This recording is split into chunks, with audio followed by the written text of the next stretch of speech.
আচ্ছা সেদিকে চলে যাচ্ছ।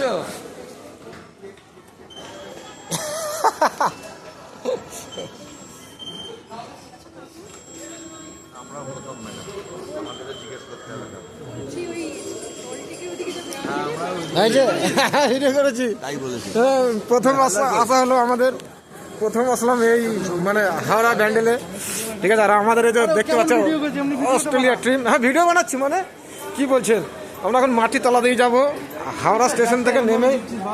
না না ভ্যাট থাকবে তো, কি বলছেন। আচ্ছা এইটা রাখতে হবে নাকি টিকিটটা? ও না, বেরোতে পারবো না তো। যাই দেখি দেখি। ও স্যার কিছু বলুন, এতদিন পর আসলাম। তারপরে ওরে বারো মাটির তলা চলে যাচ্ছি, মনে হচ্ছে না বিদেশে আছি একটু। আমাদের সব বড় বড় প্লেয়াররা এই যে আছে, MS ধোনি, বিরাট কোহলি, ঠিক আছে, সব রেডি আছে, চিন্তা নেই।